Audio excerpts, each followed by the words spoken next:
regular board meeting. Ken? Nice to see you. We just had a closed session, and the only thing to report out is that the ad hoc committee that is developing the employee or the GM evaluation has changed from these two to these two. So if everyone will stand for the Pledge of Allegiance. I pledge allegiance to the flag of the United States of America and to the republic for which it stands, one nation, under God, indivisible, with liberty and justice for all. All right, roll call. Director Rolfe. Here. Director Diamond. Here. Director Hetherington. Here. Director Odette. Here. And Director Stevens is on Zoom remote under AB 2449. And I am here. Josh, you want to do We handled that before closed session, so we don't need to make the announcement again, but thank you, Laura. Okay. Are there any special orders of business? Okay. Modification of the agenda. Does anybody have any modifications? No. Okay. Speak your piece reminder. I'd like to remind everybody that we adhere by the Speak Your Piece norms. Pay attention, be aware, and attend to the world and the people around you. Listen, focus on others in order to better understand their points of view. Be inclusive. Welcome all groups of citizens working for the better good of the community. Don't gossip and don't accept when others choose to do so. Show respect. Honor other people and their opinions, especially in the midst of a disagreement. Be agreeable. Look for opportunities to agree. Don't contradict just to do so. Apologize. Be sincere and repair damaged relationships. Give constructive criticism. When disagreeing, stick to the issues and don't make a personal attack. Take responsibility. Don't shift responsibility and blame onto others. Share disagreements publicly. Okay, public comment. Does anybody have public comment on anything that's not on the agenda tonight?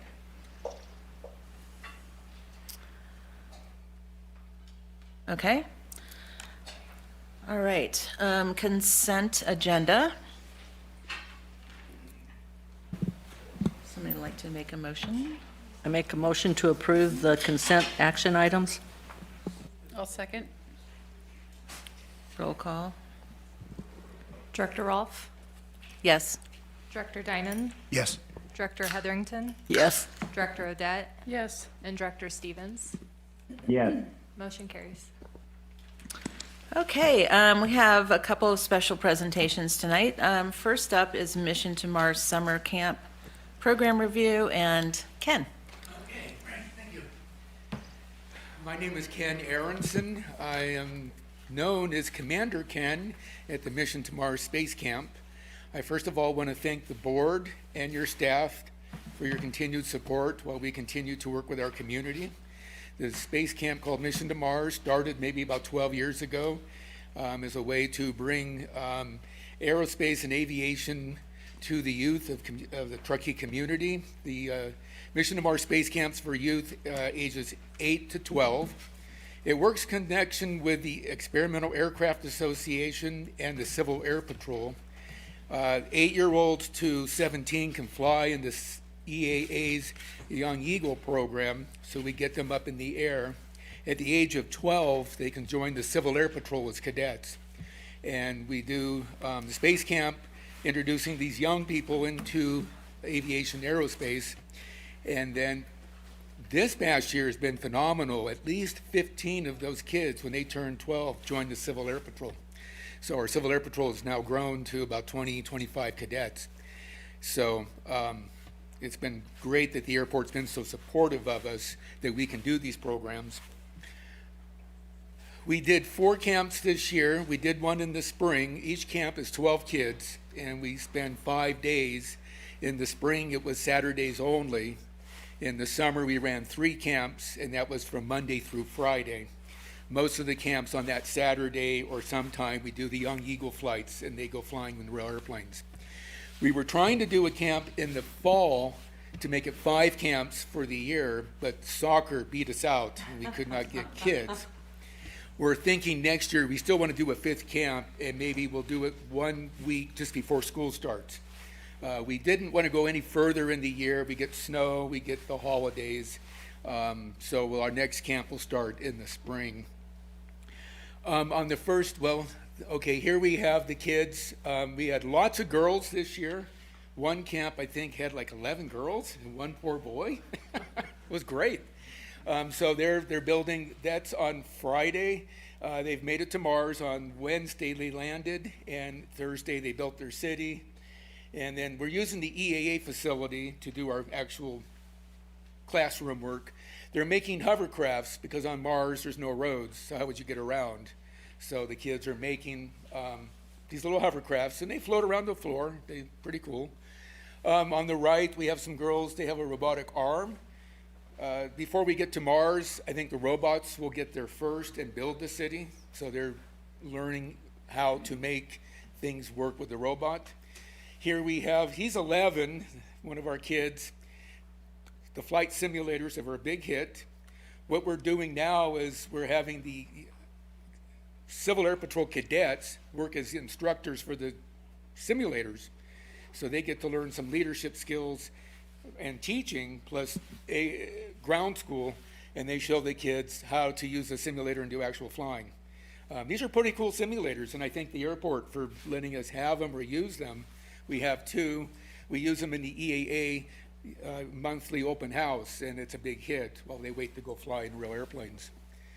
If you want to change, real quick before we change, okay, I want to just say that there's 5 of us, kind of the core group, myself, and we have Roland, my wife, Sonny Todd, Ginger, Wild Ginger, this is a funny story, but no, that's Ginger, and then Mike Mansell. We call this kind of like the core of 5. We do have special teams that come in. If we show the Civil Air Patrol airplane, Lieutenant Colonel Pat McDonough will come in and show it. If we do the telegraph, he may do it hiding in a room playing with a telegraph. Here on the second day to get to Mars, we thought we could fly an airplane.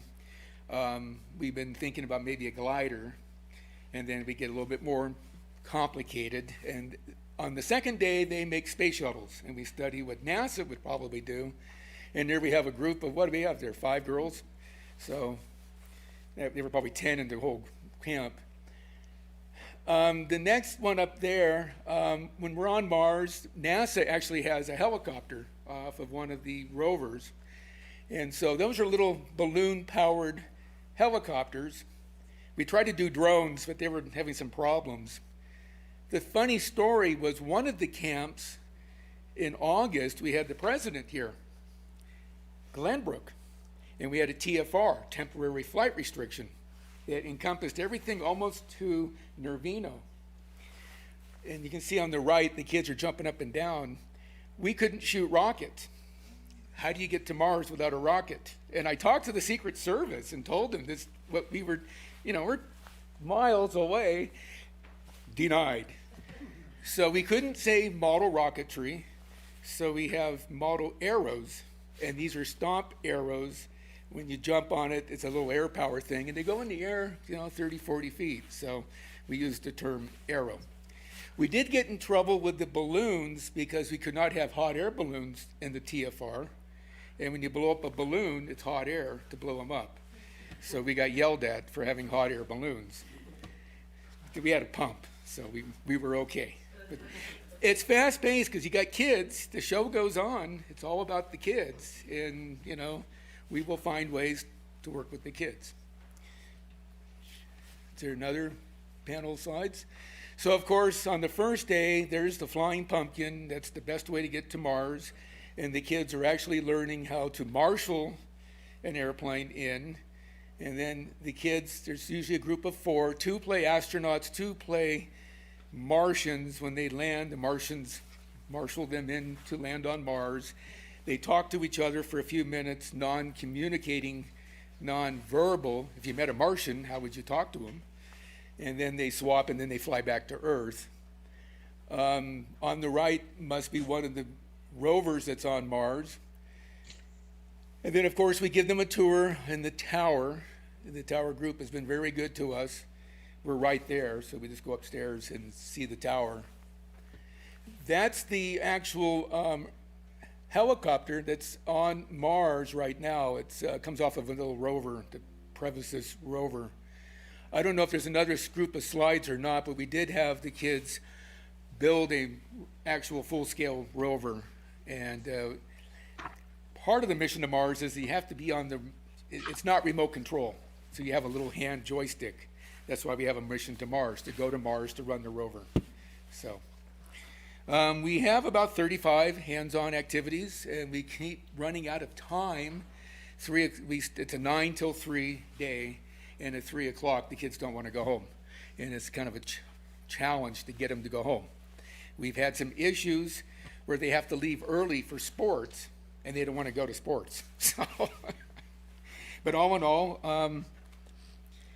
we had a great year this year. Again, we thank you for your support. And I just signed the paperwork to start up in the spring. Imagine that. Spring's, well, we're already in winter, and spring's just around the corner. And we've been using the EAA. It works well. We meet them here in the boardroom, actually. They get to play. We take 5, and they get to be the board members of the airport. And then we all march down. The Civil Air Patrol cadets many times will help us, and they teach them how to march and how to salute. And then we go right into it. So thank you very much. I don't know if you have any questions or... I do. Your creativity and enthusiasm for this is beautiful, Ken. I appreciate it. Yeah. And when every time you come up here and do your presentation, I can feel it. I'm guessing others can too. You talked about an increase in the number of girls that were there. Like, do we know why and how we do more of that? Was it an anomaly, or are you seeing some sort of a trend toward this being more attractive to young girls? I don't know, because there is rovers on Mars. There is Tesla. He's actually got a car, and actually in one of the hangars we used, we have a car floating around the planets in the ceiling. Science, it's a STEM, we call it STEAMY, STEM, science, technology, engineering, aerospace, math for youth, for STEAMY, and then STEM, science, technology, engineering, math. Right. So in the summer, we can't even keep up with demand. We have a waiting list of maybe 100 kids. They think they capped it. It would be 1,000, I think. Wow. We have volunteers. This is all, again, a volunteer program.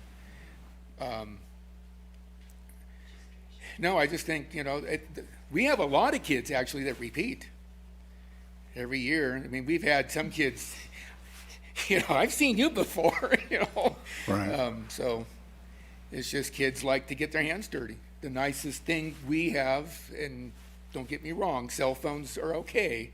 With kids, we don't have any kids problems with cell phones. I mean, they just put them away. I think the hands-on activities is really what these kids want to do. Awesome. Thank you.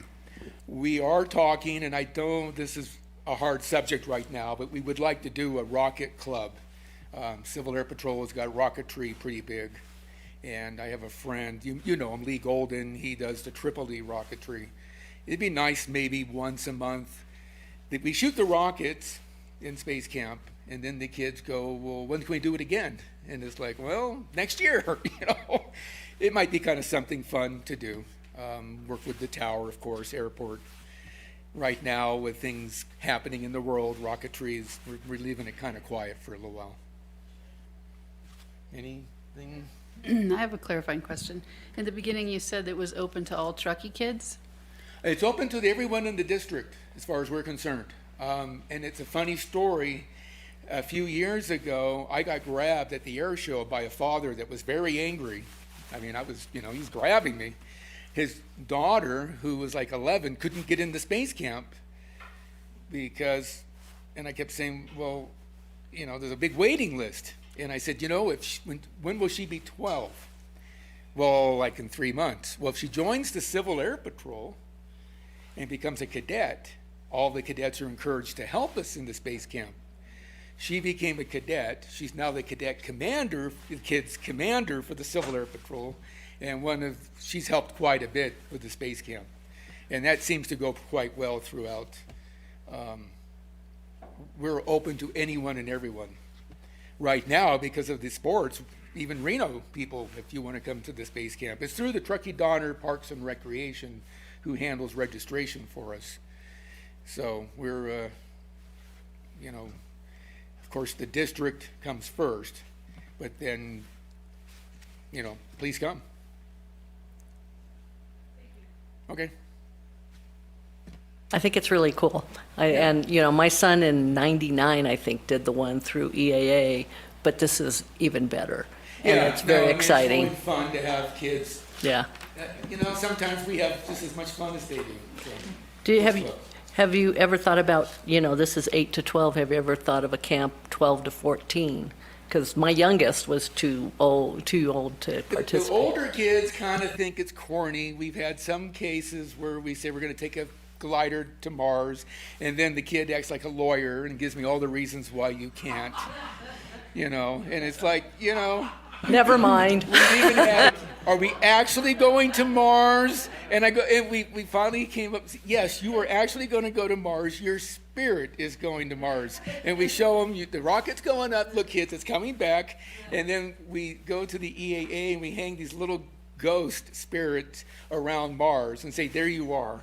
So, but when you get a little older, and that's where the EAA Young Eagle program, because they can fly to the age of 17, or Civil Air Patrol cadets, we have aerospace as one of our missions. So it kind of, younger kids that, 10-year-old is our market for this kind of program.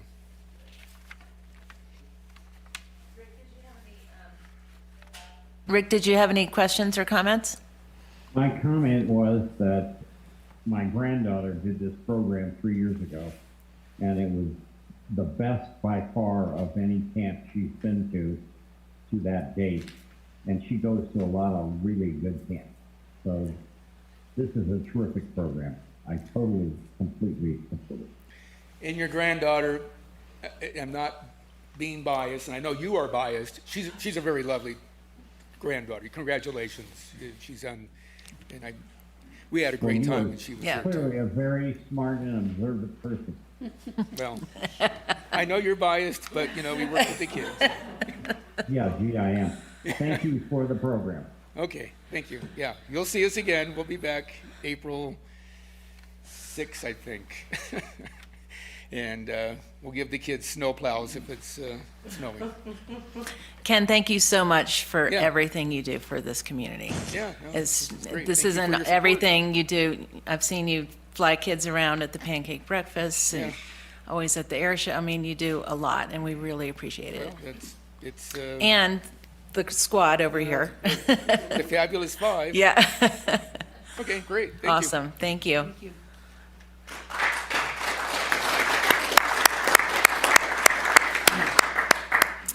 Okay, is there any public comment on Mission to Mars? All right. Next up is Boys and Girls Club, I think. Yeah, Boys and Girls Club. Hello. Can you Hi, all hear Stephanie. me? Yes. Hi. Can you all hear me okay? I'm going to go ahead and share my screen if that works. Can you all hear me? Yes. Yes. Okay, great. So I'm Stephanie Arroyo. I am the Director of Fund Development at the Boys and Girls Club. Mindy Carbajal, our CEO, and I have both been with the club for over 15 years together.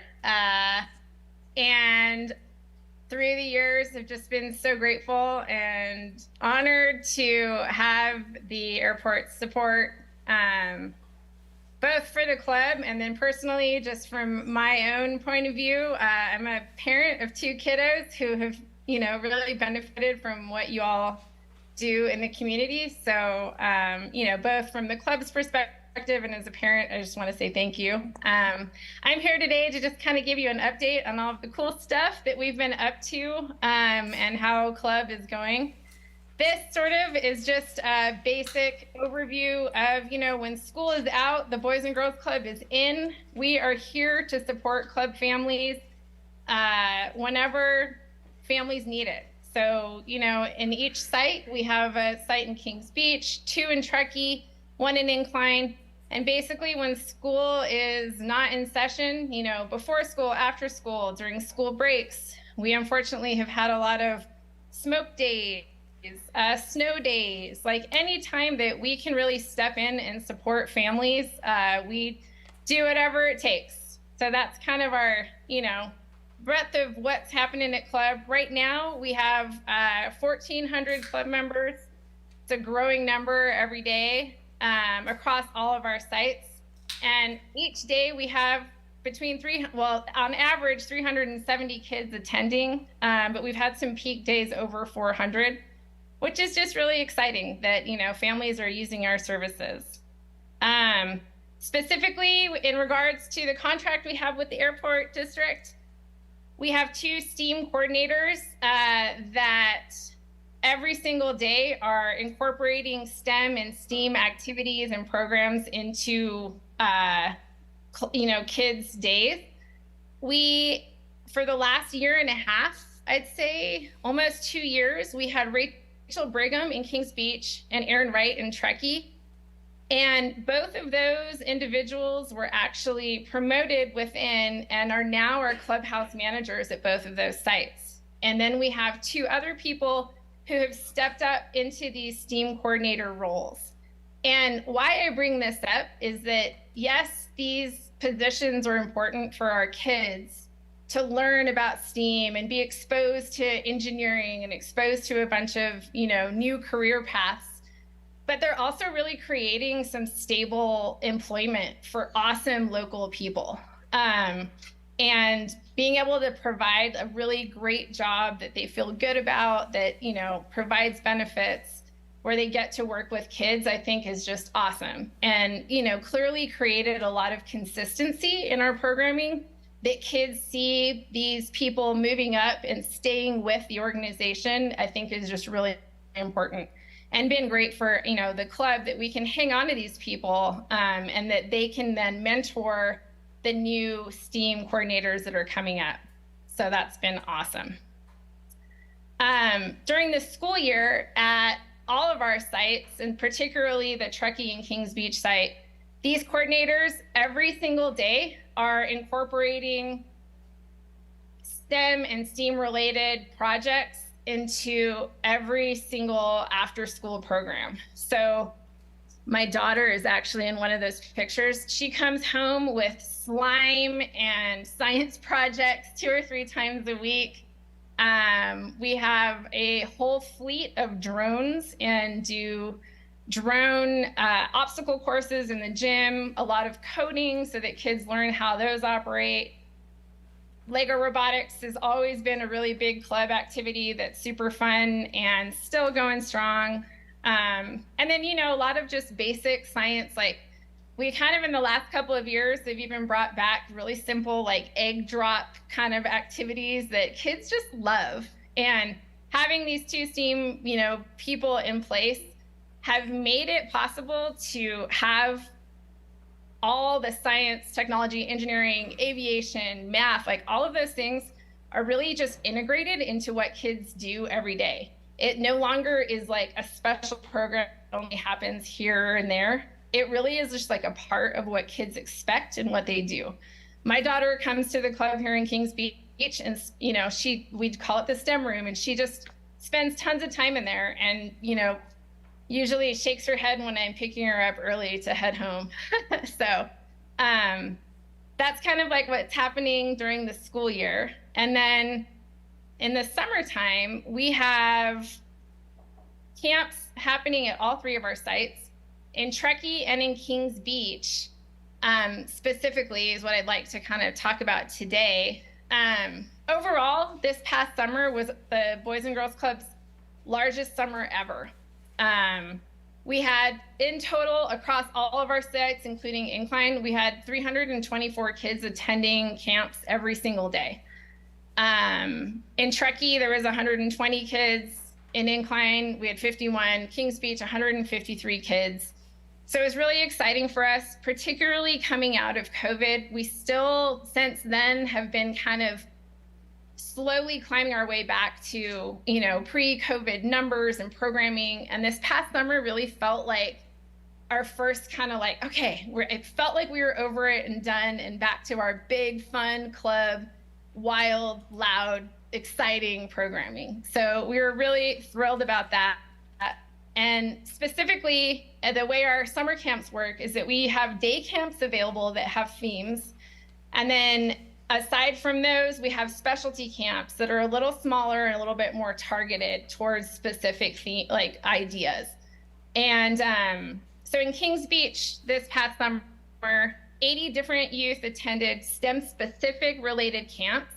So we had Lego robotics, we had an aviation camp, we did a drone camp, which was our very first ever, a big learning curve for our staff and a lot of fun. And then, there's other camps that we offer that may not at first seem as though they're STEM related, but we have to integrate a lot of the STEM ideas into them, like culinary arts. Paint the Lake was a really great art and engineering and environmental sciences camp where kids went out into nature, painted, learned about the environment that they were in, and then how they can help preserve it. Same thing like in mountain biking in our paddle and swim camps. Yes, they're out just having fun and learning how to do those particular skills, but they're also taking breaks and stopping and learning about Tahoe and what's around them. So even though some of our camps may not seem as though it's like very STEM related, kids are still getting that kind of integrated into what they're doing each day. And then aside from the specific STEM camps, the themes that we had for all of our day campers, so the 120 kids that attended every single day, there's themes related to each week. And, a lot of those were very much based in science. And my favorite of which was Send It Summer, where kids built projectiles and threw things and dropped, we did an egg drop. So our staff are just really wonderful right now, super creative and, coming up with really great things to offer to kids so that they're excited about science, they're excited about getting their hands dirty and excited about, just participating in whatever is going on. In Truckee, there's 54 youth that attended these specific camps. Again, we had a lot of the same camps happening in Truckee as we did in Kings Beach. Truckee this last year was at our Truckee Elementary School site, which was really exciting. There was construction happening the summer before, so it was great to kind of be in the kids' regular space. They had a really fun week where it was called Summer Sleuth, and it was all about solving mysteries. They built escape rooms. They built science contraptions that they had to figure out how to get out of. And like I said, I just am really grateful right now for the staff that we have, both, from the past that have stayed with us and our current new staff. We just have an amazing group right now of really dedicated, fun staff members who are just doing really great things with our kids. It's exciting. And the other kind of really great thing that happened this last year that hasn't happened since COVID was the classroom presentations that our staff members have done on behalf of the district. This year, it was a collaboration between the Airport District, Excellence in Ed, and then the Boys and Girls Club. Our staff members, the STEAM coordinators, go into classrooms, do a presentation to teach kids about the airport, we worked with Mark and we worked with, a lot of the staff members on what information would be good to, bring to these kids and their families. Kind of general information about the airport and what you offer. We gave them a lot of the events that you have going on to kind of distribute to those families. And then also a little background on the field trip that they took to the planetarium at UNR. So there was, background on what the field trip was going to entail, what they were going to be learning, a little bit of information about that, and then some information about the club. And so we did 3 presentations in 5th grade classrooms at Truckee, one up at Donner Trail, and then 2 at Tahoe Lake. And our staff members in Truckee actually ended up getting to go on the actual field trips with Truckee Elementary School with those 5th grade classrooms as chaperones and to kind of be a part of what happened, which is great for kids to see that, the club is working with the school and get to see those staff members kind of consistently throughout the day. So that was just really wonderful that we were finally able to do that again, go into the classrooms and help out. And, like always, we are totally here and always open to exciting new ideas or ways that we can help, get the word out, get excitement out to youth and families in the area about what the airport does, about STEAM. And we, as always, are just so grateful for what you've done, what you do, and for our partnership that we've had for so long. And that's it.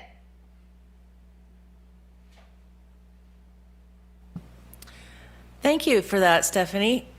Any board members have any questions or comments? I was just curious, has this grown from the Challenger? Remember the Challenger that was the 5th grade? Is this the same thing or is this different? That was the 5th grade that all the schools, where they would go down to Sacramento to the Challenger? Yeah.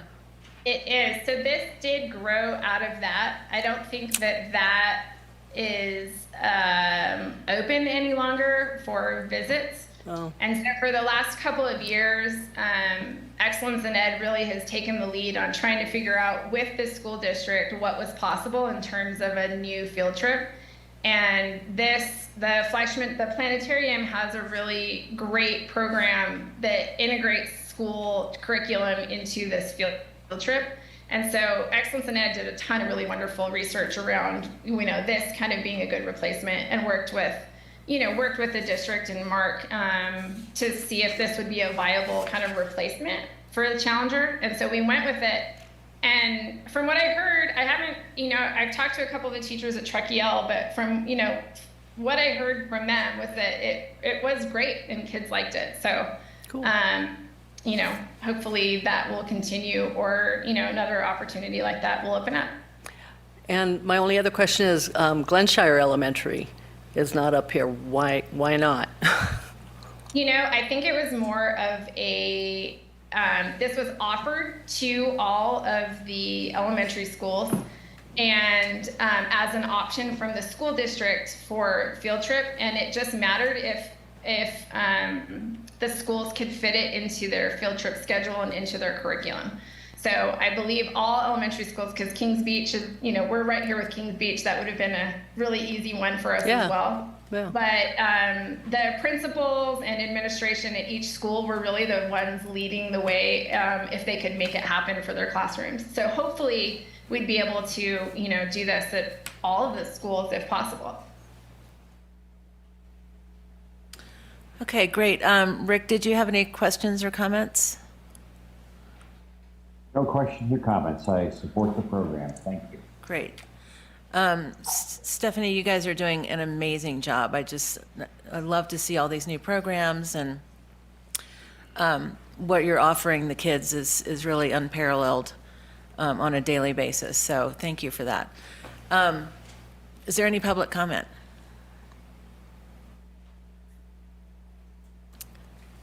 Is there a way to get the? Oh, yeah. Could you take your? yeah. Oh, yeah. So There we go. Okay, great. Thank you. Thank you. Okay, thanks so much. All right. Okay, next up we have David Love, I believe.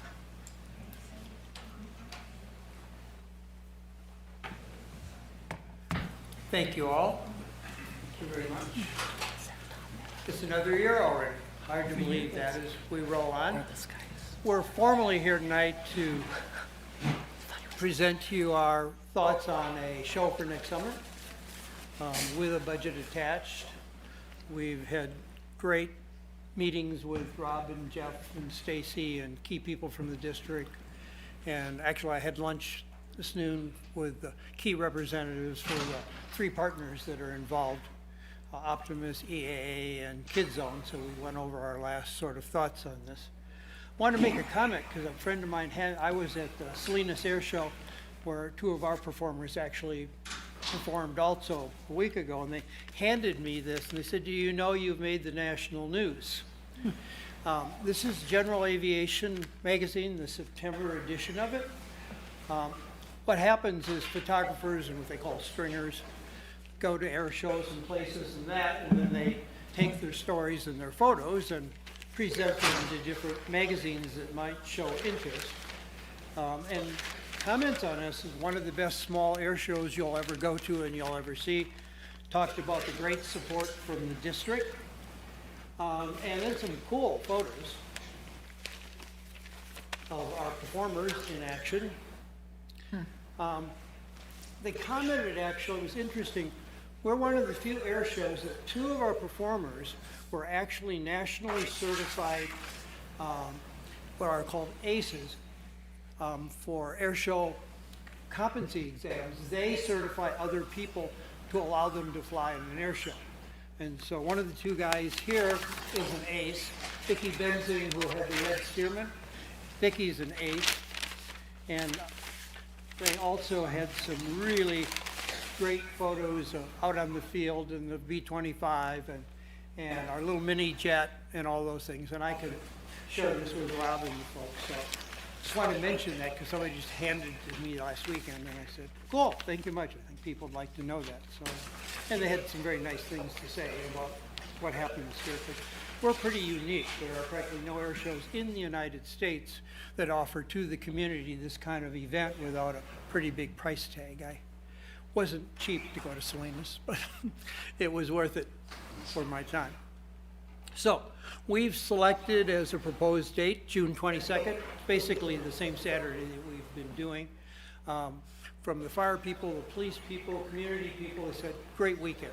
You know, we're far enough in advance of the 4th of July kind of chaos that goes on, and we're also not in the, hopefully in the fire window kind of stuff. So that's what we'd like to propose. I think just to remind us, next slide, please. What's different about us? I mean, the air show at Salinas was just fabulous. You know, I've never seen so much great, two major jet teams, Snowbirds and the Thunderbirds. I actually went to fleet with all of them. But we're the family-oriented thing with aviation is a key component to it. And I think that you know that, we know that, but I think for the community and the world to know that, we're kind of got a neat little niche that's very different than a air show kind of event. So we took a look at what we did this last summer and what we really liked, and what could we do better. And so we have a couple recommendations for enhancement. Next slide, please. So actually, one of our big STEM presenters last year was the University from Southern California, and they were actually at Salinas. So, and they're a big supporter of Vicki Benzing, who has flown our show. And he says, I got a whole bunch of new stuff this year, got a big project going with Delta Airlines. And he said, would you have space for me to bring a bunch of new stuff to your show if you have it next year? And I said, yep, we certainly have the space, and I'll let you know in a week or so how we're doing. And if you want to nail down a date, I'll let you know quite quickly what's going on. Joan from the school district, who's on our board, said, you know, we've got some STEM clubs at school that are looking for other ways to basically show their work and what they do and their projects and things like that. I think we could integrate that into what we do during the air show day. And I said, yeah.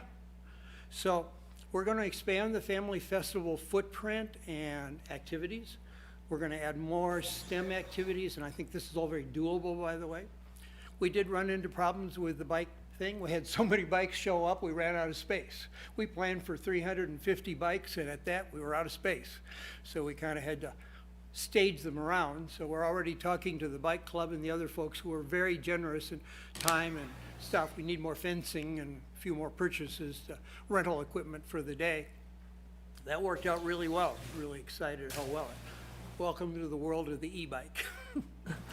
I think about 70% of the bikes there were e-bikes, and nobody's going to put their e-bike just sitting in the middle of nowhere and spend the day here. But if it's under secured area where it's being, they were happy to do that. And I think the word will get out. And we can put it out through the bike clubs in the local areas.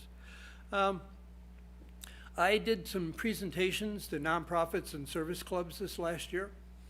And service clubs and nonprofits were not currently, or on the field this last year, said, could there be a role for us? And so I think that's good for them coming to us. I'd like to reach out to them, assuming we have the show, and see what other relationships we can have and things that they can bring. The biggest problem with doing a thing like this is enough volunteerism. I mean, it's just what it is. And they've got people who are key people in our communities, and I mean communities. I don't mean just Truckee. I mean Tahoe City, Kings Beach. I think we should, Glenshire, I think we should reach out stronger to them, and I'd like to do that, assuming we go ahead with this. So one of the things I'm offering to do, and we're offering to do as a committee, is set up much earlier ways where we can go to Chamber of Commerce's, go to Rotaries, go to this, go to that, and say, here we are, this is what we do. Let's think ahead till June, not a month from now, but now, and saying, we got some ideas, and if you've got some people who think these are kind of interesting things to become involved in. A lot of service clubs are youth-oriented service clubs. They have projects and things they do. My dad was the head of Rotary for the Midwestern United States for a while, so I got to watch him do that all the time. So they're looking for stuff. Next slide, please. Joan said that we could possibly get some of actually the STEM kids here physically that day onto the field and working with us. But they'd like some support from us, meaning the aviation community, airport district, in terms of at least some people with knowledge and experience and expertise that can help provide them with mentoring kinds of activities. Talked to Jeff very briefly about this, but it's something that could be, we thought we could research. I think we can increase our STEM look and our STEM information by using Banwango or a similar platform now that we kind of experimented with it this last year. I mean, it was the rough experiment. I thank Jeff for all the hours he had to put in, and Stacy and everybody else to kind of get this baby sort of synced with what we wanted to accomplish. That's not an easy task, by the way. So these are some thoughts we have for enhancement. Next slide, please. These are some things we want to keep. Stuff we had, I think it went well. Don't mess with the stuff that's working. Enhance it, but don't mess with it. So next slide, please. So we want to do the STEM thing, but with probably a much larger footprint. We'll probably need another tent. We need some outreach stuff. We'll need more space because people want, some people are talking about bringing, the guys from the university have a huge new trailer, said that we'll bring our trailer up with displays and stuff. I saw the trailer over at Salinas. It was really pretty cool stuff, really interesting stuff that they have. He said, we're still working on this, but he said, this is one of the things I'd like to offer to you guys. Next slide, please. So, as I said before, expand this TEM activity. California Aeronautic have a much bigger footprint with us and a role with us. Safe Launch wants to come back again. That was the white airplane they painted on, if you remember, all that kind of cool stuff. The Air Force said if we can work it into our schedule, let us know as soon as possible to bring, they had that big trailer exhibit, and assuming we go to ICAST this year, they'll be there with some other similar pieces of support material. But with the military, you got to get your name on the list. Norm Justin from our committee has already sent in all the paperwork to have us approved for military support, because you have to do it now. If you don't do it now, you're out of luck. So we got that all in. We had General Anderson and Vicki Benzing for our forum. We had over 250 people in the hangar for that. Vicki was great, and having Bud was a super special event in life. I saw Bud the other day, he says, "Can I come to the air show next year?" I said, "At 102, you can go any place you want, Bud." He just got back from what's called the ACES conference, all the living survivor pilots who are ACES, 5 or more victories in a combat environment kind of stuff. So that's at 101. He's still doing that. Joan told me that because of the school calendar this year, last time probably, but we could do the Friday event again, where we brought the 150 kids out on the field. The school calendar is set up to sync with us. Truckee Unified is talking about changing the calendar. That doesn't mean we couldn't go to other schools rather than Truckee Unified if they could work the busing and the transportation. But Truckee and the principal of the elementary we had last year said, "We'd love to come back if you offer that opportunity to do that kind of thing." Next slide, please. So, summary. We want to expand the activities in this area. We're going to ask for a couple more dollars to do a few things. I had them take a look at what it would cost just for materials and equipment and stuff to get a little bigger footprint. The military this last year were great. All those military pilots that came out. We had the largest number of women who were commanding units, groups, or flying their jets in for us last summer that we've ever had. And we've had 2 calls already from them saying, "I got a new job, but now I'm flying F-16s and an aggressor squadron, but can I bring some F-16s up?" We said, "We'll get back to you right away." To do that kind of thing. Commemorative, I talked to them. I said, "We're really interested. Again, we'll tell you if we're set up, and we'll talk about." I thought that that salute to veterans, getting a chance to see the 25 Mustang, the Zero. Next slide, please. I thought that was just a really special moment for us, and education and air show and those kind of things. Next slide, please. Like I said, I spent some time with Vicki. This is her new airplane called Plum Crazy. This is a very famous airplane, actually. It won 5 Reno air races in 74, 75, 76 by a gentleman by the name of Clay Lacey, who's one of the most famous air racers ever, and went through a couple hands, and Vicki bought it, and she painted it again in the color that it originally was in 1974. She just gave it a new name. She liked the name Plum Crazy kind of stuff. Bob called us a while ago and said, "I got a brand new airplane. It's really special. It's a little different than the one I brought last time.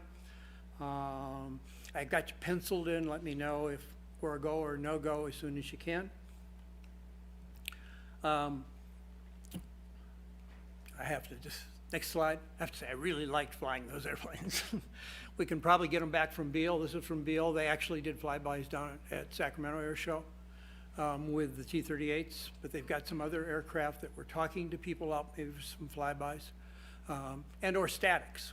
We'd like to get a C-130. Jeff, we'd like to get a C-130 on the, right, he's an old C-130 kind of commander guy, so I pick on him for that.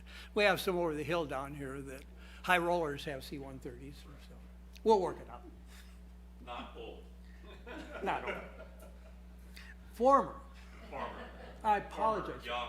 I'm a lot older than you, but former. Apologize for that misspeak, sir.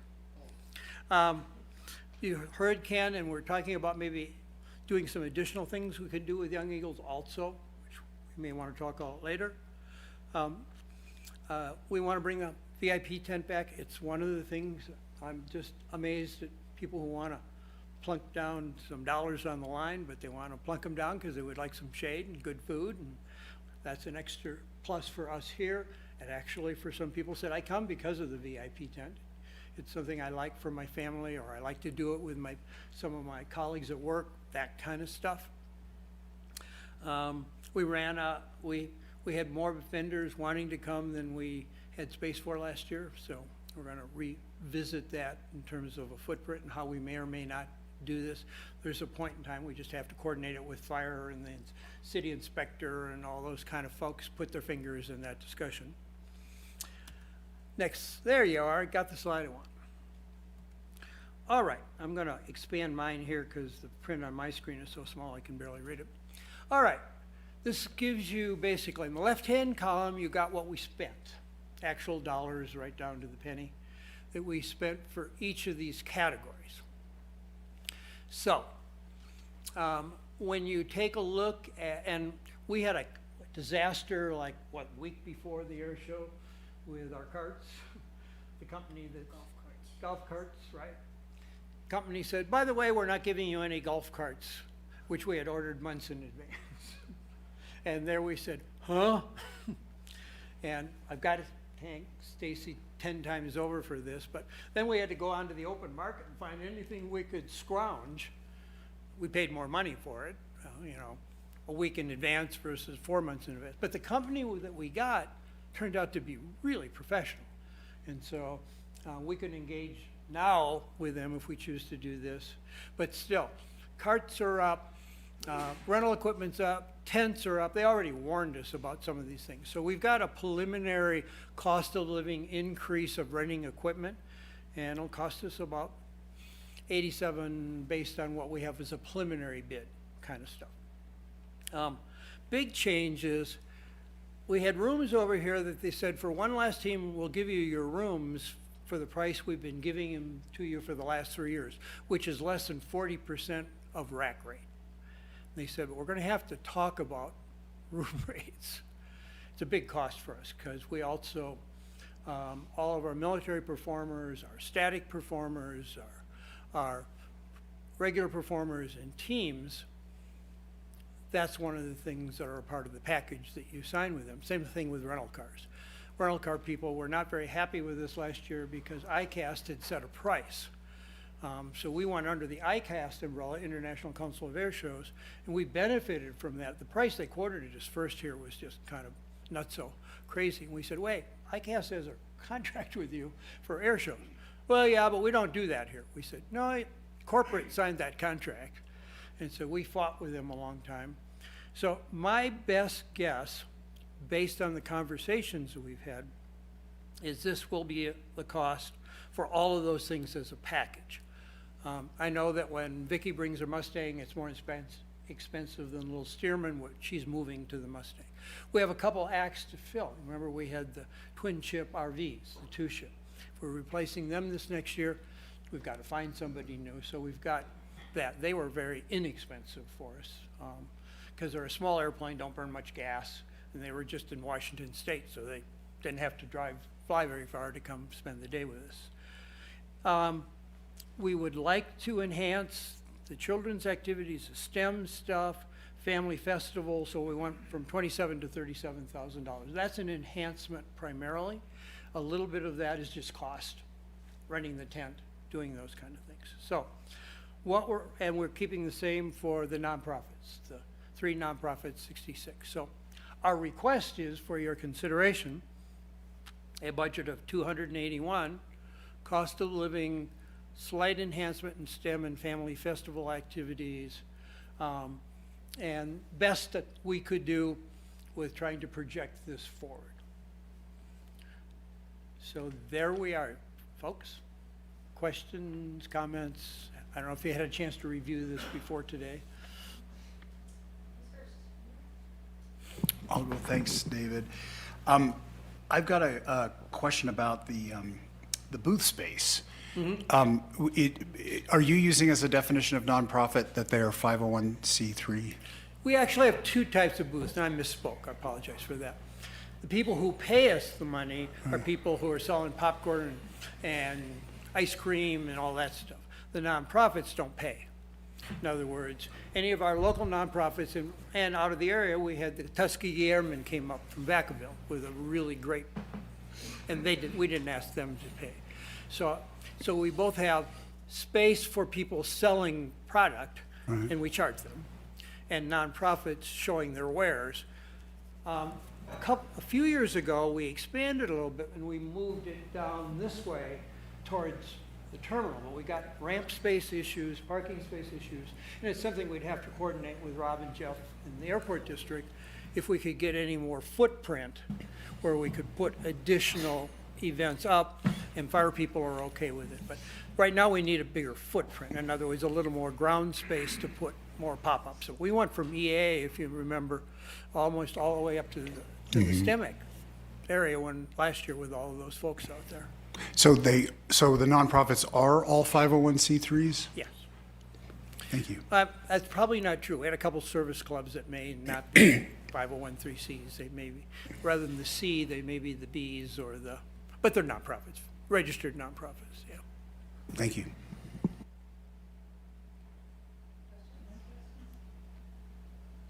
I just, again, it's the insurance, I see that's part of it. Yes. And I'm wondering what the cap, we pick up a additional policy, and how much is that coverage? 25 million. So most air shows do 10. You guys asked for 25 million. Yeah, and So I, that's what it is. So the cost difference is about $3,000 for that extra insurance. yeah. Total, it's a little over $6,000 bill for insurance. Okay.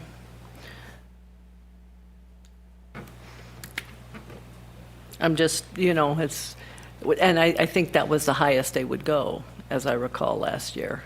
Sorry, what was that? That the insurance companies, they wouldn't insure for greater than 25 million. It seemed like that's what I remember. I couldn't hear what the insurance amount is. Okay, sorry. It wasn't It's spoken 25 into a million. microphone. Same as last year. Correct.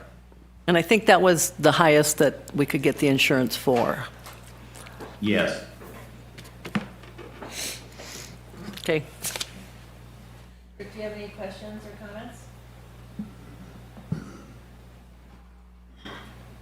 Rick? Hey, Rick.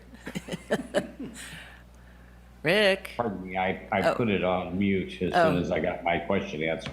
Okay. Do you have any other questions or comments?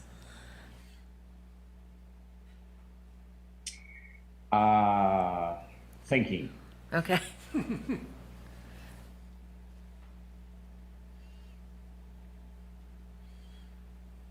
Game show.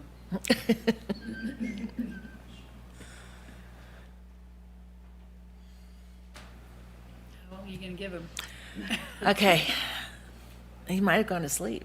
He just got his knee replaced yesterday. Oh. He may be just a tad groggy once in a while. Yeah. So I'm I am impressed. not- I'm impressed that he's here. He's there. Hey, you're there. I've got my ice machine on, I'm here in bed. Good luck. Or Good on a luck couch. to you, sir, there. Thank you. Any other questions on the air show? I have a second, probably small topic. Do we want to talk a little bit about year-round, sir? Yeah, I think it'd be great if you want to introduce some of those concepts we've been discussing. I've Thank you. I've entered into a beginning. This is not air show now. We're in a whole new topic, but related to possibly our committee. I met for lunch actually with the other nonprofits to talk about this concept. So when I met with Rob in particular and others, he said, could we start thinking about planning something where we carried activities out through the whole year, not just June? And I said, well, I did that once. So you're asking the right guy at least. I was the Young Eagles coordinator and STEM coordinator for air shows for Sacramento and San Joaquin counties for almost 10 years before I started getting involved with you folks up here and helped run 2 air shows down there. And so we decided to do year-round activities, and we built them slowly. Actually, Experimental Aircraft Association each year recognizes a national project, and they award it what they call the Horizon Award for contributions to youth in aviation, and we won it for our project. So they thought what we were doing was pretty cool. So this is a little idea of what we did there, and I think some of it has potential for here. It would take conversations and discussions and planning, but yes, I do want to present some things that have been done, and we're not totally creating a whole new idea. You could take, for instance, Young Eagles events, and our Young Eagles events, we had the kids on the field for 3 hours. And we had flight simulators, we took them out to airplanes, there we were able to take them out to the tower. We were able to do presentations, we had films going in an area, So it was a morning event for everybody. It wasn't just an airplane ride. And it was expected when you got the ride that you also signed up for the morning. So you didn't come in, your parents throw you out the door, you jump in the airplane, jump back and go home. Which Young Eagles events sometimes are a little like that. And it's not the fault of Young Eagles, it's the expectation of what the morning has to be. It's a much more comprehensive kind of event. I had the luxury of doing a couple of presentations over the last couple of years at KidZone. I used to do them down there for 4 or 5 different groups, and we'd go in and do a 1 to 2 hour, 3 hour workshop and presentation and discussion and bring materials and bring model airplanes in and all that kind of stuff. I did a whole program on the Tuskegee Airmen for 2 groups. Actually, I had a Tuskegee Airman come with me from Vacaville, and he and I did that, and I'm kind of a history buff about aviation history, so we were able to do that. Work with the Boys and Girls Club. I did 2 presentations in Truckee a couple of years ago, in Kings Beach at Boys and Girls Club, and airport was generous. They gave me a huge box of little gliders you have to put together. And we made gliders and we threw them and we talked about it and we showed a quick aviation video and that kind of thing. And I think it could be expanded. I think your relationship with Boys and Girls Club here might help facilitate that sort of crossover kind of thing. I was a Boy Scout and did a lot of stuff with them, and they have an aviation merit badge just as one thing. And they struggled to get somebody who can talk to the kids or mentor the kids for a couple of meetings so they can meet the requirements. And if they could come out to the airport and if they could get some information and someone could do a short class with them, they can get their merit badge. In addition, if they want to come down to Young Eagles, they can actually get a flight in an airplane. When I was a kid, I drooled for a flight in an airplane, but my family didn't have any money. My first flight in an airplane was a U.S. Air Force airplane in pilot training, and boy, did I take a leap of faith. My mom says, "You're going to do what?" I said, "I just signed up for the Air Force, for officers training school, and I'm on the track for pilot training." She said, "You sure you want to do that?" I said, "Yeah, Mom, I want to do that." Big Brothers and Big Sisters is the same thing. We had special events where they could, when they had a day with their young people, they would come to our event. So we'd have Big Brothers and their wards and those folks and come to an activity, schedule it in advance. They really liked it because they're always looking for things to do with the kids. And we scheduled it far enough in advance. We happened to do it there at the airport. I had a close friend who ran the FBO there, and he would let us use his FBO hangar to do some of the stuff, those kind of things. We talked to the schools briefly, and they're always looking for people to come in to talk to their STEM classes and on campus and doing things like that. So there's a partnership relationship here on both sides. I think there should be some give and take. If we're going to do things with these groups, okay, got some volunteers, you want to work with us? Are some things that we can do in partnership? It's just not, hey, call us up, we'll send you a speaker. I'm not proposing to do that. I don't think it is enough to do that kind of stuff. And, whether it's Bandwango or some other online platform, my program was pre-social media stuff, but there's certainly a place there. So, Rob asked me, got any ideas? These are my ideas of things to at least consider. This is so preliminary, but it's something that we pulled off. We got to talk Truckee, not Sacramento. We got to talk what kind of dollars might there be need for equipment and materials, supplies. Sir. That was great. Thank you, David. Just to follow up with past conversations with the board and with the volunteer committee that runs the air show and the staff team here, is that we have taken past feedback from the board, and we are looking at opportunities of how we can grow this one-day event of an air show into a year-round type of program in the future. So we're not there yet, but as David's covered, I think there's a lot of opportunity with existing programs and where we can expand into some other programs to build upon existing programs and create some new ones to further year-round programs for STEM education here at the airfield. Great. See an idea? So, a little tantalization going forward. Thank you for your time. Appreciate it very much. Thank you, David. Is there any public comment? Oh, I have a question. Oh, go ahead. When will we know if you approve our air show, as far as I have to reach out to vendors and providers and stuff like that? So do you have a plan, schedule? Well, that's, It's on as an action item here today. It's built into the budget for review, and it was part of the budget presentations today. It's rolled up in the numbers that we had. Final budget approval will be next month at the regular board meeting. So it's up to the board whether or not you want to take action today or provide at least guidance that we want to move forward with an air show next year with the final numbers in the budget next month.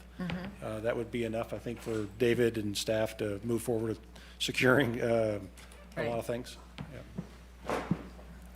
you want to vote today? Yes. Yeah, sure. Yeah, I do. We don't have a sample motion, but how about I make a motion that we approve? Any public comment first? Oh, I asked for it and nobody. Okay, sorry. Oh. I can ask again. Any public comment? Okay. All right, making a motion to approve $281,100 for the air show next year. Second.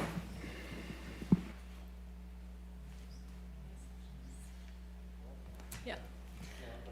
I was just taking notes. Hold on. Yeah. Director Roth, Yes. Director Diamond, Yes. Director Hetherington, Yes. Director Odette, Yes. and Director Stevens. Yes. Motion carries. Yay. Now you know. Yay. Thank you all. Okay, I can't wait to hear this next presentation, but we need a 5-minute bio break beforehand, so we'll see you in 5 minutes.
Walking.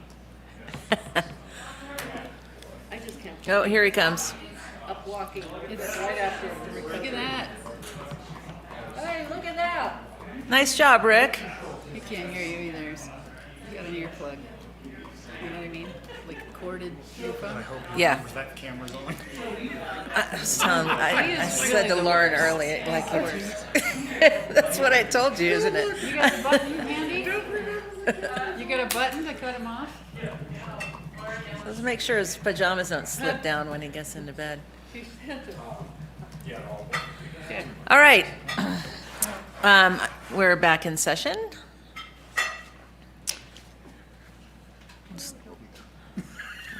Rick is, yeah, I think he's plugged in. Oh, maybe not. See that blue cord? That's his earphones. Oh, he's not plugged in yet, okay. Oh, this just looks painful.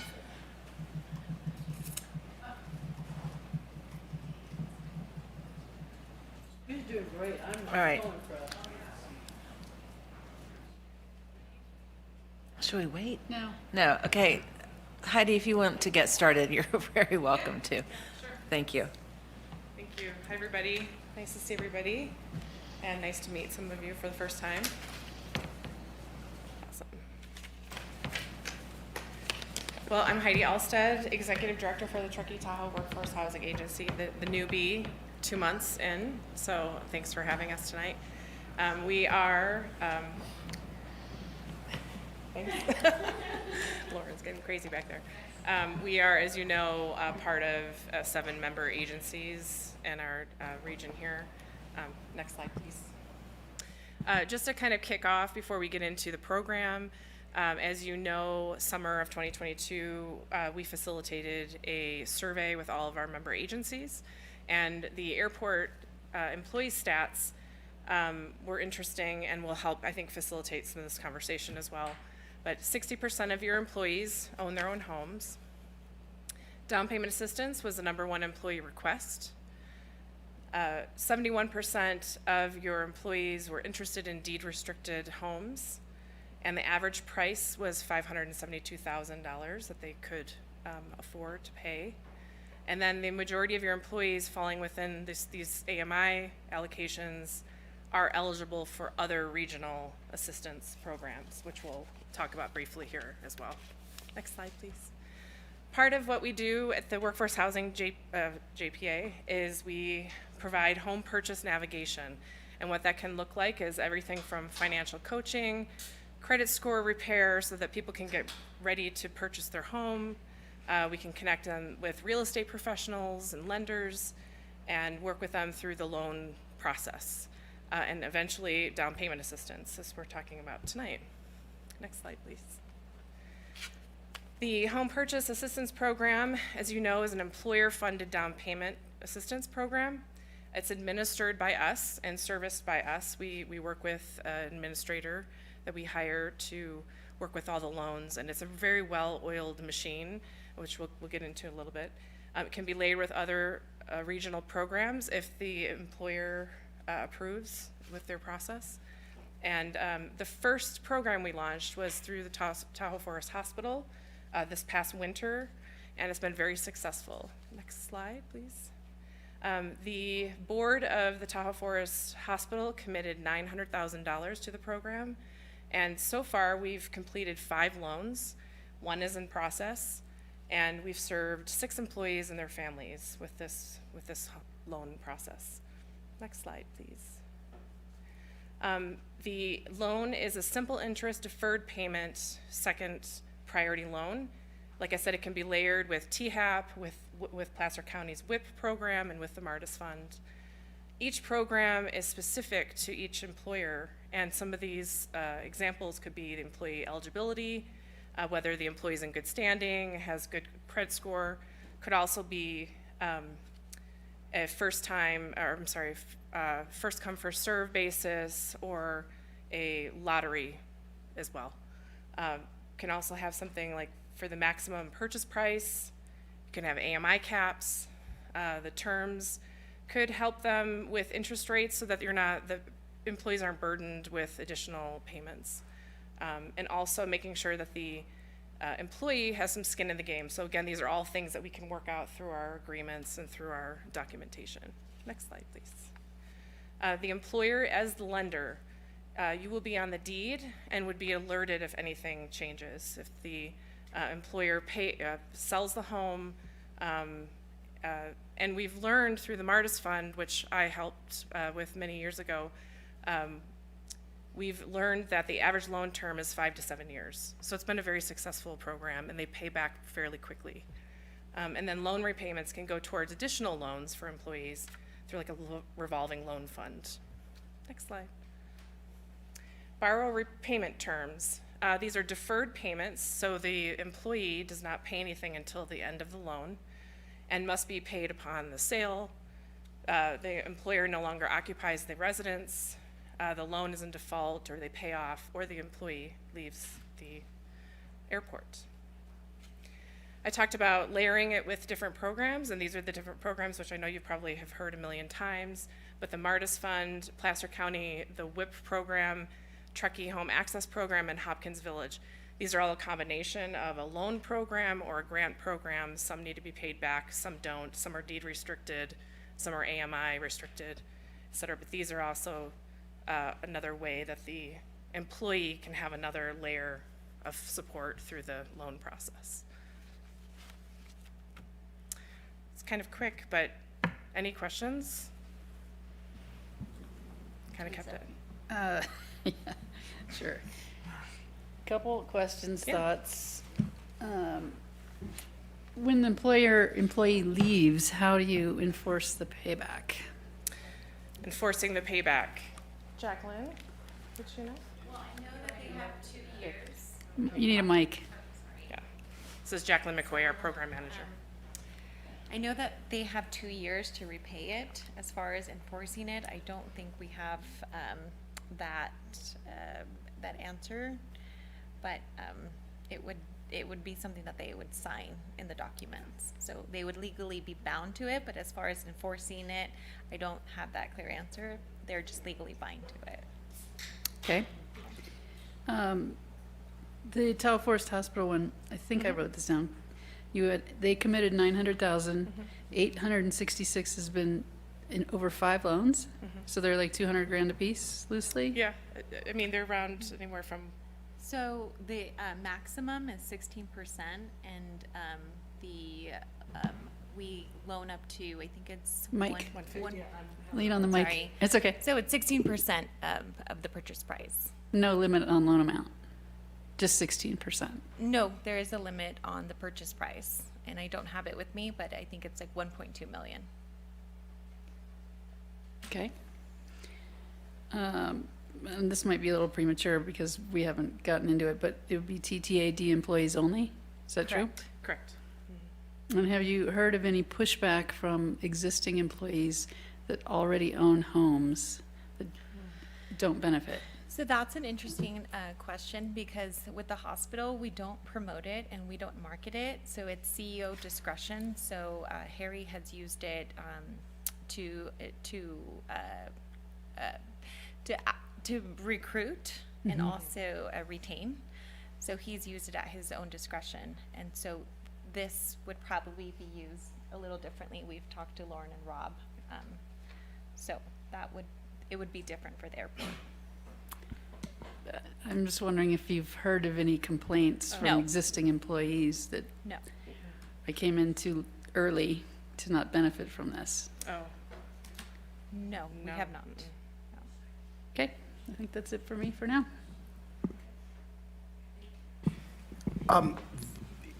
Actually, speaking to, extending on what Therese was asking about and what you just said, the only thing that spooks me about this whole thing is just the concept of retention of an employee, which, if you look at this from a different perspective, let's say that an employee doesn't decide voluntarily to leave, that they want to stay there, but they're injured on the job and they can no longer do their or a family issue happens and somebody now has to stay home.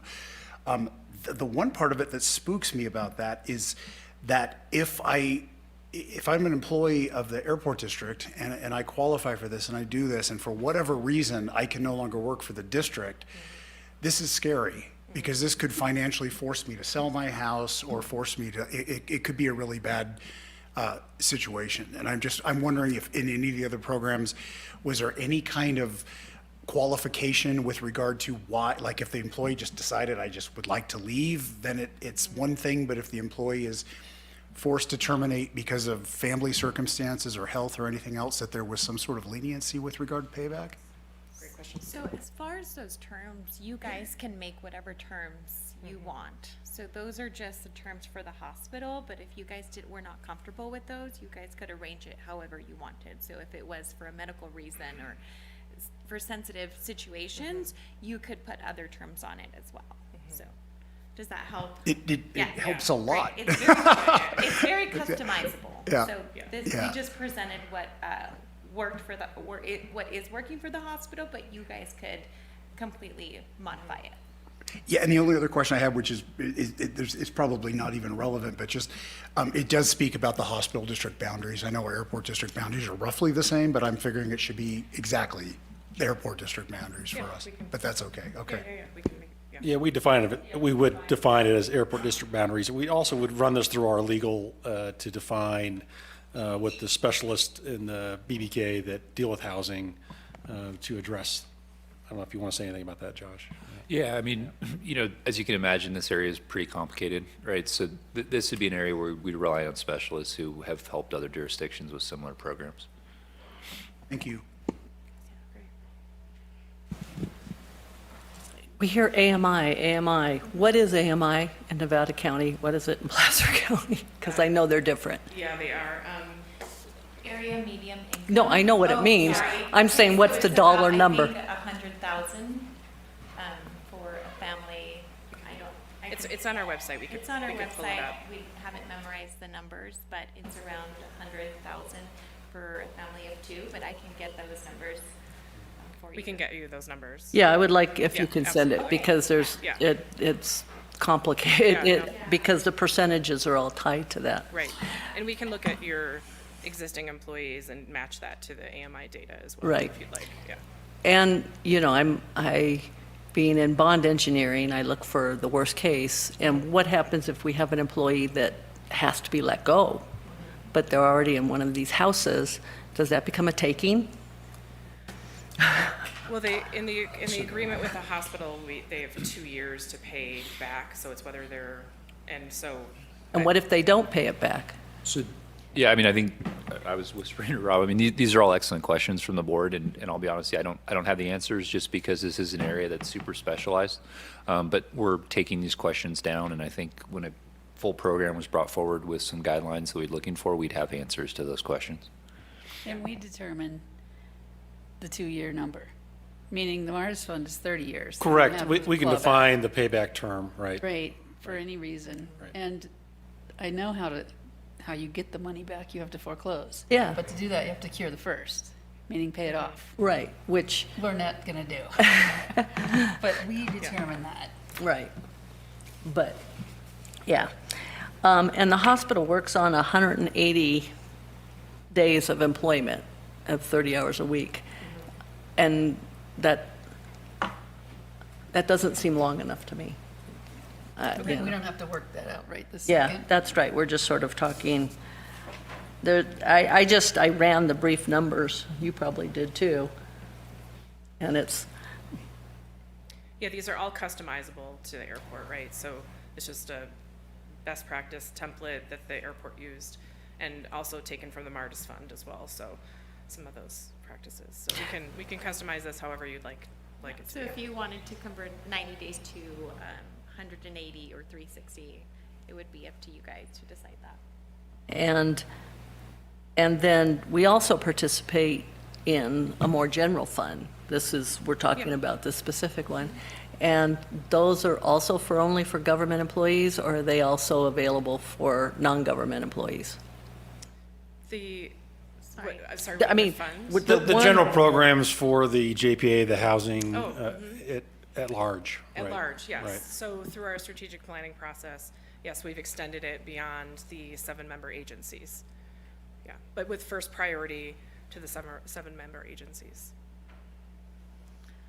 If the people outside of the jurisdiction wanted to apply for down payment assistance, they would have to go through another program. It wouldn't go through the hospital, or it wouldn't go through the airport, is that No. what you mean? Okay, Yeah, the general housing program, there's 17,000 employees in the North Lake Tahoe area, Truckee area.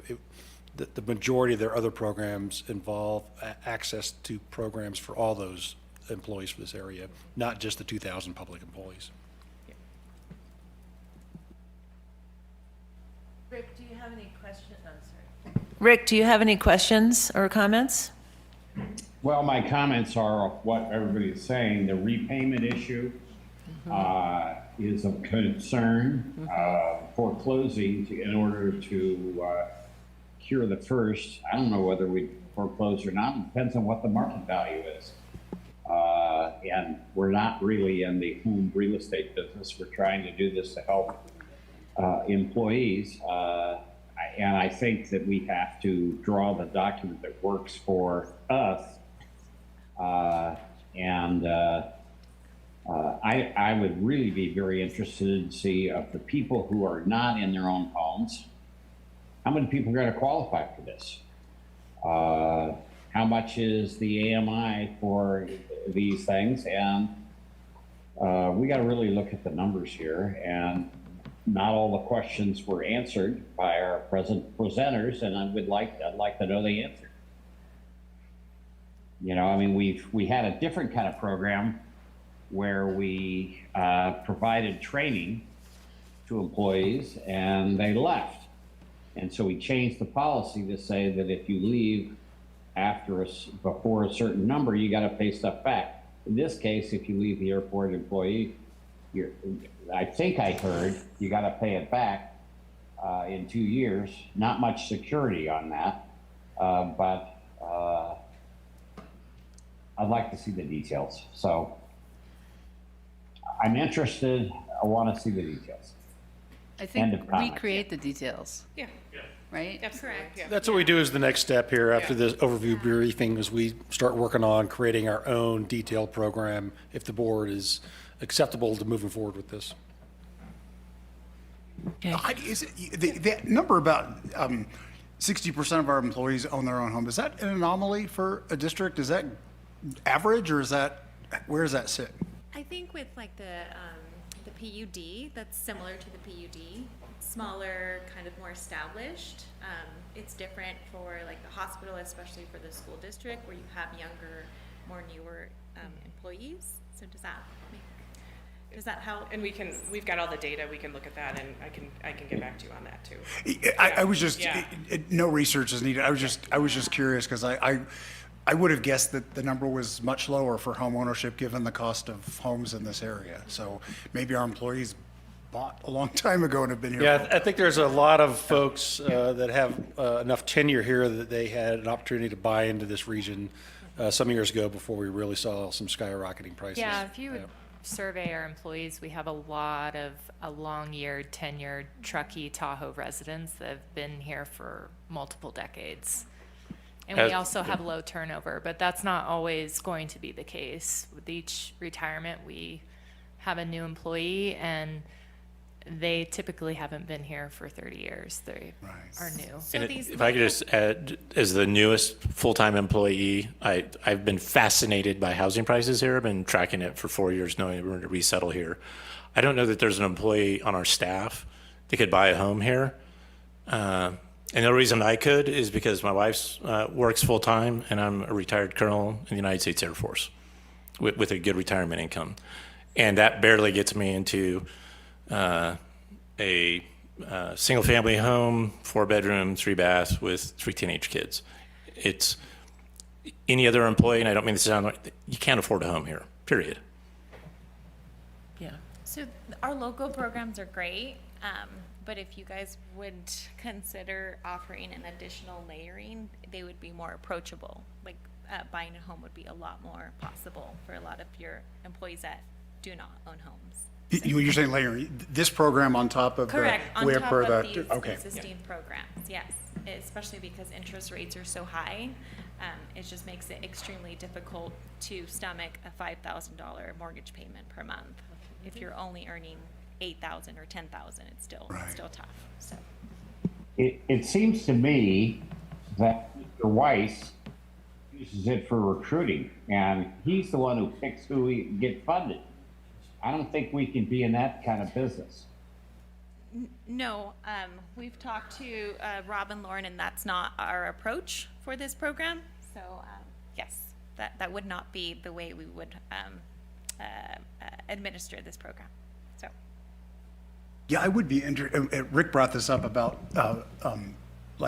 we're not talking about hypotheticals. We have a finite pool of employees. To know how many are looking for this and qualify for this right now, like how many lives can we change with this versus hypothetically going through this process? I know and- Lauren's got some facts, maybe. Yeah. Yeah, I mean, currently right now, I would say offhand, we have about 4 or 5 employees. Are they set up to do it in 2024? I think half of them probably are. And sorry, my mic just turned off. And with, a full-time year-round staff of 24, having 4 or 5 employees be able to purchase a home, impacts significantly, in a ratio. And yeah, I mean, I don't look at it fully as a 100% retention, because there's so many factors to people's lives and whatnot, but there is a element of, I look at it as investing in our employees and part of our package, and being able to retain a local housed employee in this community benefits us, but it also benefits other employers as well. We'll have to talk about terms of repayment and, when that comes up, but being able to have more housed workforce in this area is huge. Right. We could also do another survey with your staff. Sounds like, Lauren, you've already Well, I kind mean, of done that. yeah, it was done last year. Our employee makeup change has not changed, but I mean by 2, really, and they're sitting right here.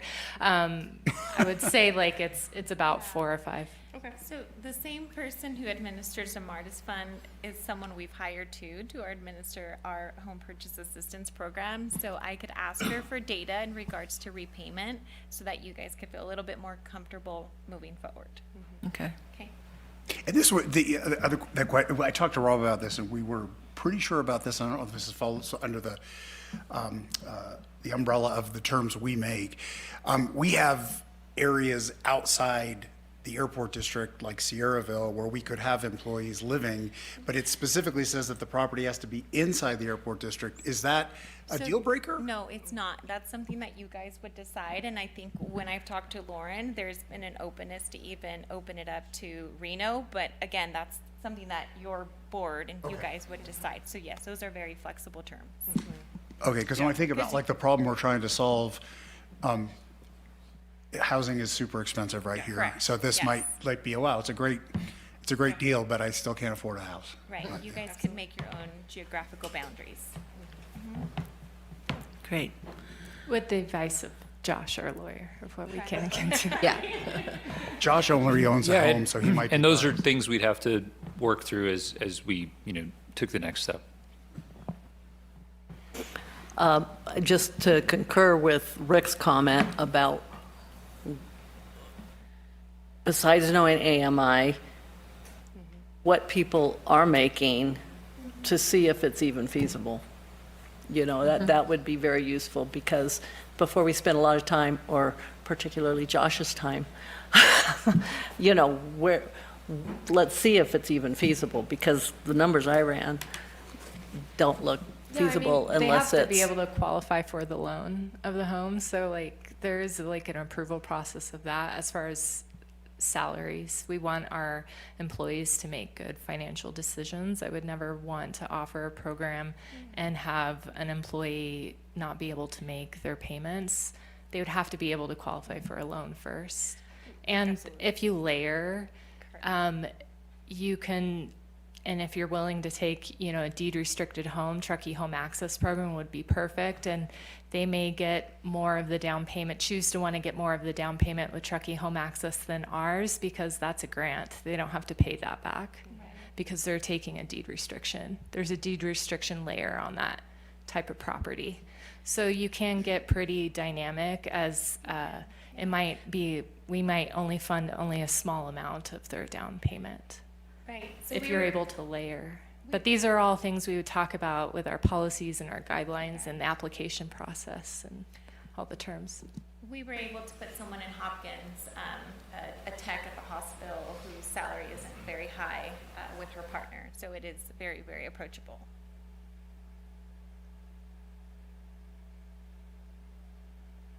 We can't say no because No. somebody's Let's look at it spouse forward. might be making $1 million a year. Yeah.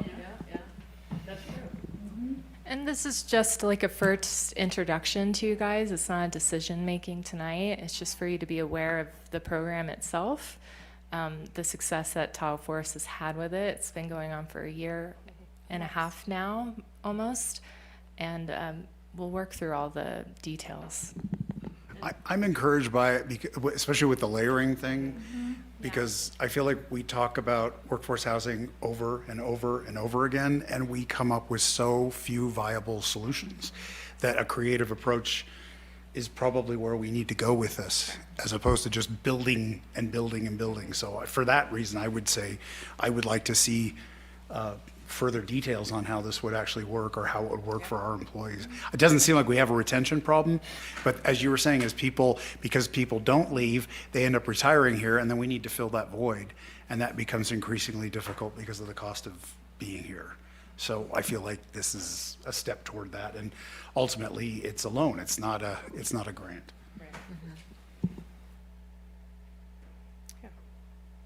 Okay, thank you for that. Yeah. All of my questions were answered, so. Great. This is a Anything great thing comes up about in the going meantime? last. Is there any public comment? Thank you. All right, great, thank you so much. All right. Okay, where are we? Board committee assignments. Board committees, yes. Okay, committee members, are there any, does anybody want to highlight what they wrote in their report? We've all read it. Lauren, you had a report. Yeah, I mean, the Workforce Housing Agency Board met on October 18th, and much of the meeting was, we received an update or an overview, more or less, of where Nevada County is at with their potential workforce housing development at Hobart Mills workstation on the U.S. Forest Service land. They're currently trying to obtain a successful land lease with the U.S. Forest Service under the 2018 Farm Bill, which is hopefully going to be reauthorized, but working with the U.S. Forest Service to allow workforce housing on federal land in trade of housing their U.S. Forest Service workers. So it's would you call it a public-private partnership in a way? Yeah.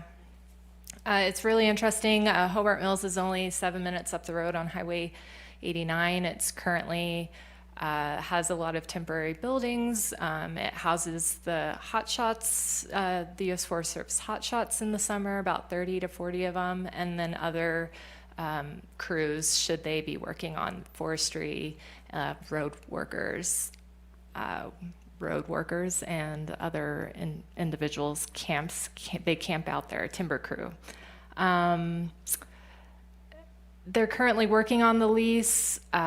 We received sort of like high-level conceptual ideas of what it was going to be. I put some metrics in there as far as conceptually they have a unit mixed that will be determined by a community survey and pro forma when they get to that point. But right now they have so far designed 256 lots, 181 which is a 2-bedroom achievable units, and 5 1-bedroom achievable units, market rate units and 39 RV sites. These are small units. It's 399 square feet with a 200 square foot option. These would all be like a rental market. None of these would be homes to purchase. They're, I think, going to have conceptually an idea of a welcome center, a bistro market, a community center, just to have some services there so they're not individuals aren't having to drive back and forth between Hobart Mills and town Truckee. They really want to conceptually have like a town kind of little community. I see it's like Glenshire. We have our own little market and our pizza company, so we're not having to drive into town. There was a lot of questions by our board members. They're on like step 1 of 50. It's very, very new. There's a lot of hurdles for this potential development to actually like get off the ground. And their biggest hurdle right now is just getting a lease between Nevada County and the U.S. Forest Service. There is a town, I forgot what's the name in Colorado?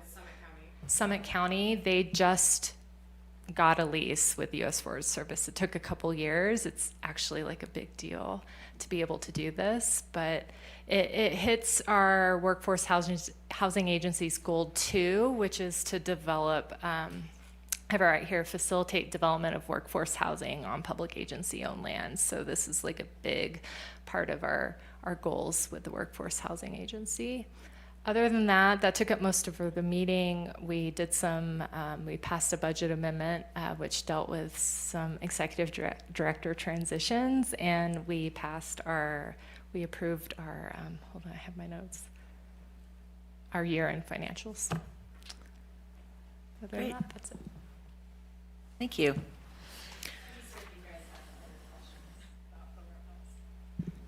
Anybody have questions? Yeah. Okay, and then Jeff, you had a couple of things in here too. Did you want to? Sure, I can give a brief update. There was one meeting for the Downtown River Revitalization Steering Committee. There were a number of walks. They were non-Brown acted, smaller forums. We walked from the west end towards, terminated at Truckee Rents. I'm sure everyone's been there. It's different when you walk it. If you haven't, it's really loud. And so a lot of the discussion was, if you quote unquote revitalized, it's an amazing area with land, roads right next to it, and there's some laws of physics issues.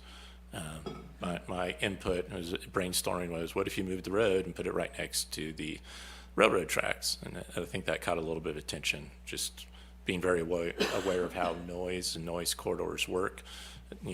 Take the road next to the river and put it next to the tracks, which is next to 80, and you could open up that whole bubble down there. Again, brainstorming kind of observations only.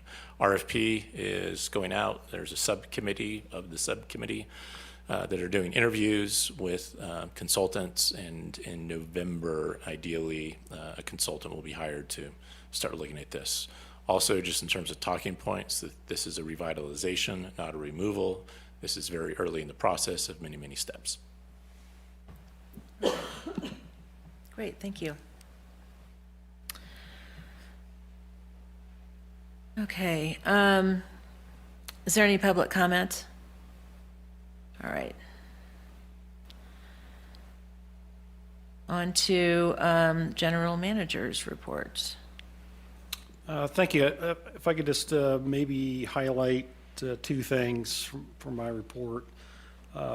One is that the Environmental Protections Agency has issued a final determination that lead emissions to air from certain aircraft engines cause or contribute to air pollution, which may reasonably be anticipated to endanger public health and welfare. Aircraft that use leaded aviation gasoline are primarily piston engine aircraft. Here at the Truckee Tahoe Airport, we do sell and provide 100 low lead fuel, we call it, which is a leaded fuel, and that is something that would fall under this finding and final determination as a leaded fuel type that we do sell here, and it's very common throughout the U.S. and world, actually. Part of the final determination is that the Environmental Protection Agency now has a duty to propose and promulgate regulations associated with leaded fuels and finding and authorizing an approved replacement for that as part of the solution to address their finding and determinations. The details of this report and finding it came out is included on the board materials today, both in English and Spanish. As we continue to work with our fuel supply chain, along with the entire aviation industry, we're looking to see how we can accelerate the bringing to market of a unleaded fuel that is a drop-in fuel, is commonly referred to, that would be good for all piston engines that operate here out of the Truckee Tahoe Airport. So we will continue to monitor this as it goes forward. There is no immediate solution right now. But there is a pathway that the FAA has outlined along with the EPA to get to a unleaded fuel replacement for the existing low leaded fuel that has that will be affected by this determination. After that, my last comment, pending questions, is that our runway 220 reconstruction is still underway. A few setbacks out there with some of the work. Instead of at the end of this month being complete, we're now looking at a November 18th timeframe of being complete out there. They have almost finished all the paving on the north side of the runway, and now they need to shift with good weather back to the south side of the runway, which is a much smaller footprint than the north side is. In order to finish that up, get it painted and get it grooved before we close it up for the winter time, so we can operate on it this winter. And then in the springtime, we'd have the contractor come back out, put a fresh slurry coat on it, and new paint is the plan right now. And that's it. Great. Any questions for Rob? I just had, and I don't know, Rob, when we talked, I didn't know if this was something that we do need the board to talk about, but I thought on the runway utilization survey that I'm not sure that there's still a point in comparing us to 2016, that we're probably better off comparing ourselves to the previous 3 to 5 years to see trend as opposed to the way it was a long time ago. Yeah, and also asked Kelly and Jeff to both talk about financials, monthlies, and aviation quarterly summer utilization report. Yeah, that's not part of the general manager's report. Oh, right, yeah, okay. Yeah, sorry. And we did skip over the ACT meeting next month. Josh reminded me if the board does want to declare who plans on attending next month's ACT meeting, airport community meeting. It'll be on Fly Quiet program, Fly Safe. Jeff's actually going to be running that meeting. Awesome. He just found that out. Oh, great. Yeah. He did a good job of running the Monday meeting. Yeah, it was very good. Nice job. I was just curious on your attachments where you have little arrows. Is that for you or is that for us? The arrows was for me to highlight a couple things, but in the interest of time, I was being even more brief than that. I think the highlights on there was things that we have been talking about in the budget process earlier today. We're clearly identifying what community benefit funding is taking place. Along with the Fly Quiet, Fly Safe has been an ongoing discussion here with the community. We had a great turnout. Jeff probably will talk more about that. We do have an upcoming CTA meeting, Climate Transformation Alliance meeting, on November 2nd, which is a community meeting in the Truckee Community Center in the evening, I think around 6 p.m. All right, Rick, did you have any questions or comments? No, I don't. Okay. All right, is there any public comment? Okay. Thank you, Rob. Let's see. Aviation and Community Services report. Sure, just a couple comments. As mentioned, we've been doing outreach for the hangar revitalization, Fly Safe, Fly Quiet, home basing. The last ACT meeting, we had 25 hangar attendants, local pilots online. And then this Monday night, we had 22 local hangar attendants, pilots, and probably another dozen to 20 emails and phone calls. So we've had about 50 to 60 people communicating on the subject. It's been a really good, I would categorize it as collaboration, lots of really good discussion and input, as opposed to, throwing sand in gears, but trying to understand why and how we can do this better.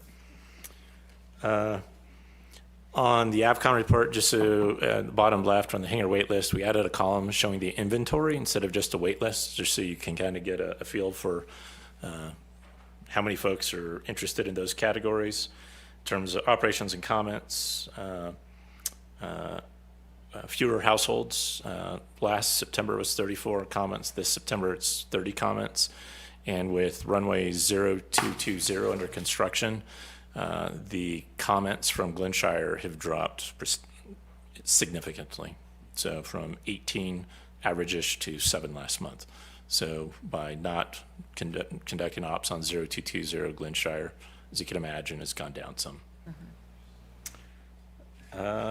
What you're saying is when we don't fly over the houses, there's less comments. Correct. That is correct. Shocking. Yes. Definitely a correlation. Yep. With 2 other products, we have the, go ahead. Just in terms of, your comment that, comments are down, but just to remember that a lot of people just don't bother calling in anymore. They're still annoyed, but they're not calling. Right. Understand. Looking at the operations and community comment report, which is part, I don't think there's anything too significant with the runway 0220 being closed. A lot of the runway utilization and comments by quarter are kind of skewed a little bit. The only thing I'd mentioned is it's the next report, Lauren. Has all the pie charts on it. But there's Olympic Heights, we've so if you look at of all of those, if you look at the bottom right piece, circle, and the one just to the left, the comments have increased to Olympic Heights. However, I would note that there's one individual over there that comments anywhere from 100 to 160 comments a month. We could look at doing something with that individual household that makes that number of comments, so that the purple slice that's grown precipitously on the left is primarily due to one household. I'm not judging, I'm not categorizing, I'm just offering the facts. So, Is there anything unique to the geography of that household, or is it surrounded by other houses? No, I don't. No, it's the bypass, and so the individual will call whenever they are home, and we know when they're not home. Just call and comment on multiple aircraft per day, and whether they're directly over the bypass or 40 feet to the right or the left. So, if you go to the next slide, just a couple other points to note. It's hard to see, but if you look at on the far right, the 2 charts, operations by quarter have gone up over the past 3 years. It's kind of hard to see, but gone up slightly. And comments, if you go, so if you look at 923, and you have to go over 4 more, is 922. Those are the actual operations that have gone up. Is there a laser? That's fine. The big picture, operations have gone up by this quarter ever so slightly. And if you go down to the chart just below it, comments have gone down slightly over the 3 years. So operations have gone up, comments have gone down. Again, not dramatically, but they have. I'm remembering when DVQ did that outreach into the community. There, Yeah. and there. And to reach out to people who had made comments in the past, and they just have stopped calling. Yeah. So to say comments are down, it implies that people are. I'm just offering the day. But it implies something that I want to be clear about. Yep, I think that's important to take into account. And can you go to the chart just below that? So if you look at summer to summer, and then these are the comments from 2021, 2022, 2023. So it's 721. That was the COVID summer window, down to about 400 comments. So again, in light of Director Hetherington's comment as well, I'm just saying, just by numbers wise, they've gone down. But I think there's absolutely a piece of it that people may not be commenting as much either. For the next is the runway utilization. I don't think there's a lot to highlight because runway 02 has been out of operations for this quarter, other than there has been an increase in go-arounds. And if you're familiar with and seen the winds here in the afternoons, they pick up. It's a direct crosswind coming from the hills here, kind of from Marta's Camp directly across towards Glenshire. So in the afternoons, you get really strong crosswinds. So there have been a higher number of go-arounds. And if you go to the page prior, as runway, and could you scroll in on those pictures at the bottom, Lauren? So this is not final, but we're working with East River PR that when runway 02 opens, to do kind of a campaign reawakening and really push operations off runway 02. So we're going to update our noise abatement cards that you'll see around the airport and at dispatch, and also at the self-serve fuel pump as well out of the tank there, just to encourage aircraft that can safely do so to utilize runway 02, which is our quietest departure. Standing by. Any questions? I think this is great to have this on the self-serve tank for the low lead, because those would be the planes that could most likely use runway 2. And, you know, one of the other things that we had talked about one time was the emergency landing map that had been developed to show the benefits of going off of 11 would be another potential map to be putting on there. Okay. This is the work of Mr. David Van Quest. Very good. And his insights. So, thank you. Nice job. As was the emergency landing guide.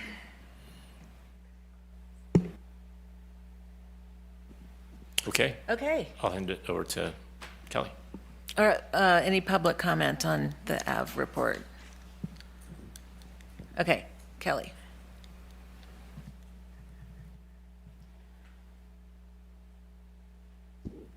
We have our quarterly financial report here. I can go through it if you'd like, or just answer any questions if anyone has.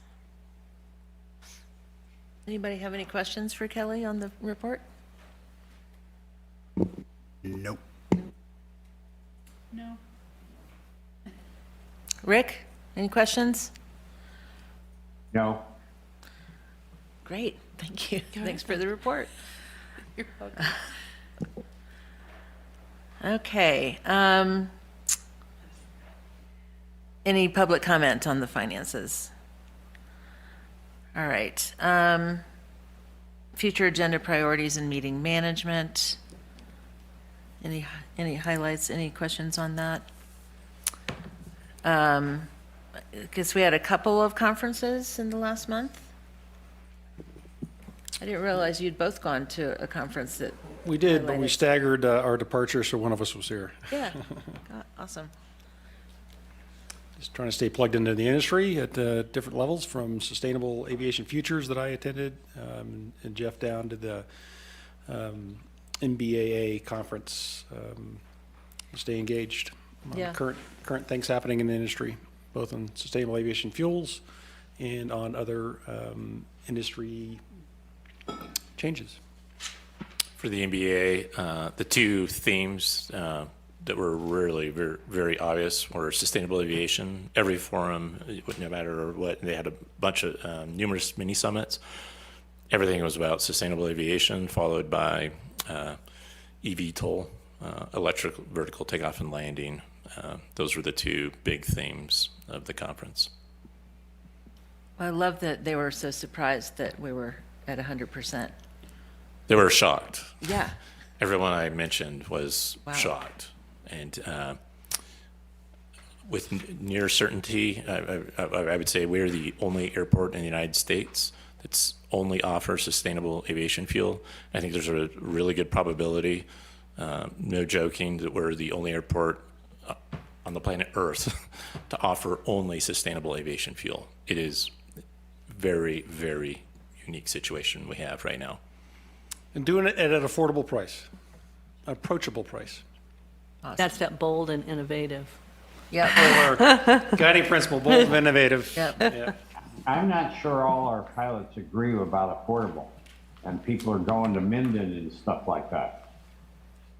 Yeah, and we're putting together some information on that. I think there's a lot of anecdotal comparables of the price of sustainable aviation fuel versus Jet A. It's two different products, obviously.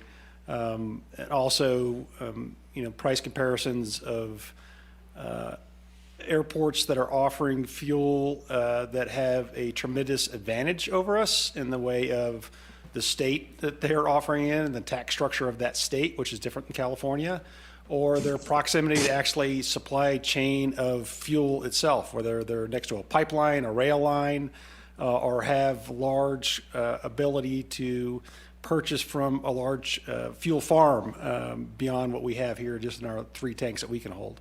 So there are a number of different factors in this. We are endeavoring to make our sustainable aviation fuel as approachable as possible in price point that benefits both our local 38 tenants that operate jet aircraft or those transient customers that come in and out of Truckee Tahoe Airport.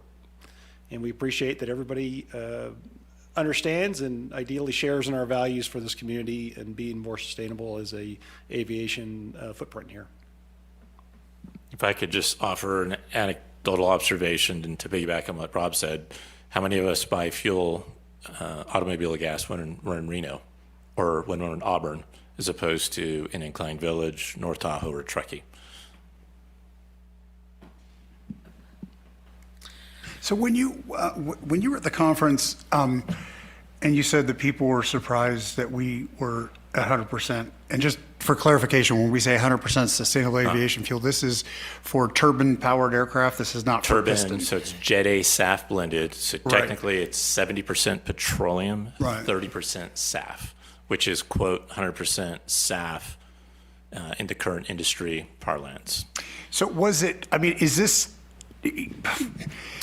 interpreted to be that we have made a tree-hugging green decision that was unnecessary, or just that we're ahead of the curve where everyone else was headed or is headed? Both.